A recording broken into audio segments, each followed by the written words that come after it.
네, 이태원 참사 국조특위 국민의힘 의원들이 어제 전원 사퇴를 선언을 했는데요. 주호영 원내대표가 아직 이걸 사표 수리는 하지 않았습니다. 국민의힘 입장을 직접 들어보겠습니다. 조은희 의원 나와 계십니다. 안녕하세요. 안녕하세요. 네. 좋은 사람 조은희입니다. 네, 좋은 사람 조은희 의원. 네. 네, 국조특위 의원이시기도 하죠. 그렇습니다. 예. 전원 사퇴를 하게 된 배경을 좀 설명해 주십시오. 저는 참 안타깝습니다. 만일 여야 합의대로 예산안이 먼저 통과됐으면 지금쯤 국정조사가 원활히 진행이 되고 어쩌면 이상민 장관을 불러서 지금 청문하고 있을지도 모르죠. 그런데 민주당이 왜 그럴까? 민주당에게 좀 묻고 싶어요. 지금 이번만은 대형 참사가 정치적으로 어떻게 보면 흘러가다 보니 진상규명과 책임자 처벌이 잘 안 되고 그래서 재발 방지가 잘 안 됐는데 이번만은 여야 합의로 이상민 장관까지 국정조사 대상에 넣어서 진상규명을 제대로 하고 책임규명도 제대로 하고 재발 방지 대책을 마련하자 했는데 합의한 지 하루 만에 이상민 장관 회의만을 들고 나오고 또 이례적으로 지금 정기 국회 회기 내에 예산안이 통과되지 않고 그런 경우는 한 번도 없었어요. 2014년 이후로. 그런데 예산안은 뒷전에 두고 단독 안건으로 회의만을 일요일에 단독 안건으로 하기 어렵거든요. 그러니까 또 특별 의결을 또 해야 돼요. 예. 그래서 전국에 있는 국회의원들을 다 불러 모아서 회의만을 의결해야 될 만큼 그만큼 급한 것이었나. 나라를 구하는 일이 이 상민 장관 회의만을 하는 거였나 예산안보다 더 중요했나. 그러면 민주당이 국정조사는 이재명 구하기 국정조사 아닌가. 유가족 중심 국정조사가 아니고 이재명 구하기 국정조사로 흘러가는 거면 이런 국정조사의 모양대로라면 국정조사 특위에 참여하는 의미가 없다. 그래서 주호영 대표에게 특위 전원 사퇴 의사를 밝혔습니다. 근데 반론 차원에서 이제 민주당 입장을 들어보면 그쪽에서는 이제 이렇게 이야기를 하는 것 같아요.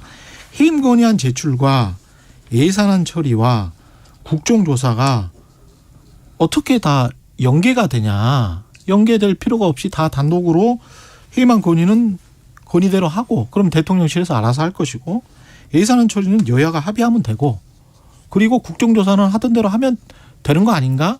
이렇게 이제 굉장히 민주당식 일반적 사고방식인데요. 아, 그렇습니까? 네. 국정조사와 예산안 처리가 연계되어 있는 거는 온 국민이 다 아실 거고요.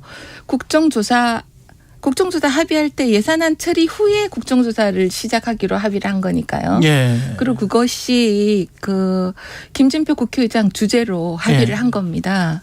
그리고 그 국정조사 내용에 이상민 장관을 국정조사 대상에 넣었거든요. 예. 그래서 진상규명과 책임 규명을 그때 한다. 이런 게 합의사항에 있는데 그러려면 국정조사 합의를 하지 말고 이상민 회의만을 먼저 의결하고 그다음에 국정조사 하자. 이렇게 했으면 그 진정성이 저희들이 의심을 하지 않죠. 그러면 민주당은 딴 말하고 있는 겁니다. 역으로 실효적으로 봤을 때는 대통령실에서 대통령이 거부를 하고 이상민 장관 회의만을 그렇게 되면은 지금 말씀하신 대로 국정조사에 현역 장관으로서 국정조사를 참여할 수 있게 되기 때문에 그러면 국정조사 자체를 거부할 필요는 없는 거 아니에요? 만약에 거부를 한다면 대통령이 대통령이 저는 거부하실 거라고 우리 당에서 그렇게 건의를 드리고 있고요. 예.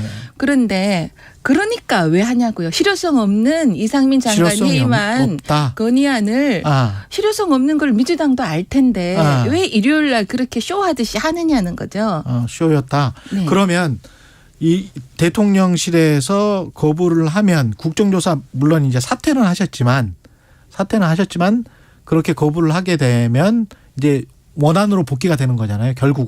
결과적으로는 여하튼 그러면 국정조사는 하실 겁니까? 어떻게? 저는 1% 가능성은 열려 있다고 봅니다. 1% 가능성은 열려 있다. 예.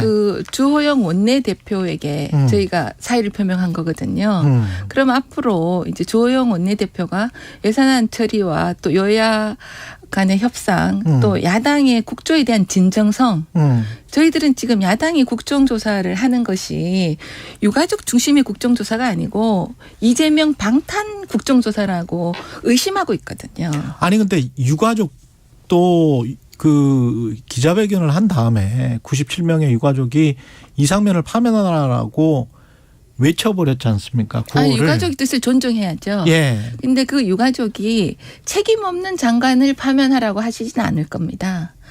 그러면 이상민 장관의 책임 없는 장관을 파면하라고 하지는 않을 것이다. 네, 이상민 장관이 어느 정도 책임이 있는지 밝혀서 파면을 하라는 거지 무조건 파면하라고 말씀하신 진위는 아니다. 이렇게 저는 이해하고 있습니다. 그래도 이상민 장관을 파면하라고 했고 책임을 져야 된다라는 게 유가족들의 지금 계속된 일관된 주장 아닙니까? 당장 지금 저는 그렇게 보고 있지 않고요. 이상민 장관 스스로도 당장 지금은 아닐 것이다. 스스로도 백지수표를 이미 낸 상태라고 말씀하셨지 않습니까? 예. 근데 앞으로 지금 이제 세월호 얘기가 지금 자꾸 나오는데 우리 주호영 원내대표 얘기를 들으면요. 세월호 조사가 9번 이루어졌는데 국민 혈세가 2,200억이 들었는데 그때 첫 번째 조사, 9번째 조사의 결과가 큰 차이가 없었다는 거거든요. 첫 번째 조사나 9번째 조사가 큰 차이가 없었다? 네. 그러니까 그건 뭐냐 하면 뭐든지 정치적으로 보지 않고 세월호도 유가족 피해자 중심 또 이태원 참사도 유가족 피해자 중심으로 볼 때 정말 진정한 재발 방지 또 진정한 유가족과 피해자를 위한 것이라고 생각합니다. 유가족 피해자 중심이라는 게 약간 좀 모호해서 구체적으로 뭔지를 모르기는 일단 제가 또 제가 좀 더 드리고 싶은 말씀이요. 헌정사상 장관 회의만이 6번 있었거든요. 그런데 그중에 2번이 윤석열 정부 출범 7개월밖에 안 됐는데 민주당에 의해서 2번이 이번에 이루어졌습니다. 지난번에 박진 장관, 이번에 이상민. 네. 국민들께서 윤석열 정부가 잘한다고 평가하시는 게 외교도 그분이 하나고 또 화물연대 파업 대응도 그중에 하나지 않습니까? 공교롭게도 박진 장관이 외교부 장관이고 이상민 장관이 그 파업 대처 부서 장관 중에 한 분이었거든요. 그러니까 이것이 실효성도 없고 정치적인 공세다. 이런 진정성의 의심을 할 수밖에 없는 상황이라는 말씀을 드립니다. 장제원 의원이 지금 국정조사 회의론을 이야기를 하는 거는 그들이 민주당이 요구한 국정조사 또한 정권 흔들기 정권 퇴진 운동에 불과하다. 애초 합의해줘서는 안 될 사안이었다. 이렇게까지 이야기를 하셨는데. 당내 이런 얘기 많습니다.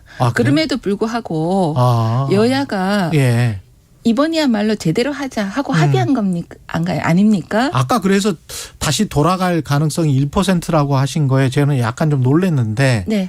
그게 뭐 한 49%나 50% 저는 그렇게 생각을 했었거든요, 사실은. 아니 가능성을 열어둔다는 의미에서. 가능성을 열어둔다. 설마 1%는 아니겠죠? 예. 가능성을 열어둔다는 의미고요. 저희들이 바로 기자회견을 하고 국회의장실로 쳐들어가지 않고 원내대표에게 맡긴 게 저희들의 그런 다른 또 그렇죠. 이것이 만약에 민주당이 진정성이 있다면 우리한테 지금 이제 해와 달이 된 오누이 동화 얘기하시죠? 오누이가 가는데 호랑이가 팥죽 주면 안 잡아먹는다 해서 팥죽을 줬더니 한 팔 잘라주면 안 잡아먹는다. 2팔 다 내놔라. 그리고 결국 잡아먹잖아요. 그래서 이상민 장관 잡아먹고 민주당 호랑이? 네. 윤석열 정부 민주당 그렇죠. 박영선 의원도 그렇게 얘기하시대요. 윤석열 정부 잡아먹겠다. 이런 취지가 아니라면 저희들이 언제든지 다시 또 합의를 할 수 있죠. 국민의힘이나 대통령실이 저 어누이로 비유되기는 너무나 힘이 세신 거 아니에요? 집권 여당인데. 집권 여당이 말이 집권 여당이죠. 여당이 국회에서 오니까 제가 이제 국회의원 된 지 9개월 되는데요. 민주당이 너무나 힘을 가진 여당이에요. 너무나 힘이 세다? 네, 힘이 세. 그래서 이재명 대표가 어떻게 얘기하시냐면 이재명 예산이 통과되지 않으면 서민 감세 예산을 단독으로 통과시키겠다까지 하시더라고요. 그래서 저는 그 말을 듣고 귀를 의심했어요. 예. 아, 이거는 서민을 볼모로 한 이재명 방탄 예산이다. 어떻게 여당과 정부가 내놓은 예산안을 예. 덮어두고 예. 야당 안으로 다수당이니까 예. 그 예산안을 통과시키겠다고 아무리 엄포라고 생각하지만 말씀이라도 그렇게 하시는지. 예. 이게 지금 정쟁화되고 있다라고 자꾸 이렇게 보는 것 같아요. 국민의힘은 권성동 의원이 세월호처럼 정쟁으로 소비될 수 있다. 뭐 이런 이야기를. 권성동 의원의 말씀은요. 예. 좀 오해가 있을 것 같아서 제가 예. 권성동 의원 말씀은 유가족 대책위원을 유가족을 두고 하신 말씀이 아닙니다. 어젠가 최근에 발족된 이태원 참사 시민대책회의가 발족됐잖아요. 그 시민단체를 대상으로. 그 시민단체가 그 주도하시는 분이 세월호 때 또 시민단체를 결성하셔서 대정부 시위를 하시고 정말 정치와 정쟁화 하신 분들이 많이 모여 있거든요. 그 부분에 대한 우려를 표명했던 거지. 유가족에 대해서 네, 그렇게 얘기하시지는 않은 그 맥락을 보시면 그렇습니다. 그렇군요. 국정조사가 저는 언론이 좀 이렇게 서로 소통해서 타협하는 걸로 이루어지는 걸 자꾸 이제 북돋은 게 언론이었으면 좋겠거든요. 그래서 제가 지난번에도 예. 국정조사는 예. 다 안 된다 할 때 예. 국정조사는 열려 있다. 예. 지금도 열려 있다고 말씀드리지 않습니까? 예산안 말씀하셨고 이제 국정조사도 말씀하셨지만 그것도 예산안도 분명히 타협할 지점이 분명히 있을 거 아니에요. 지금 윤석열 정부가 출범한 지 첫 예산이잖아요. 예. 그런데 2014년 선진화법 이후로 정기국회를 넘은 첫 예산이 되고 지금 이재명 대표는 본인이 정권을 잡은 것처럼 예산안을 편성하시는 거예요. 아, 그렇게 느끼고 계시다. 네. 알겠습니다. 국민의힘 조은희 의원이었습니다. 고맙습니다. 네, 좋은 하루 되세요. 예. KBS 1라디오 최경영의 최강시사 오늘은 여기까지고요. 내일 아침 7시 20분에 다시 뵙겠습니다. 저는 KBS 최경영 기자였습니다. 고맙습니다.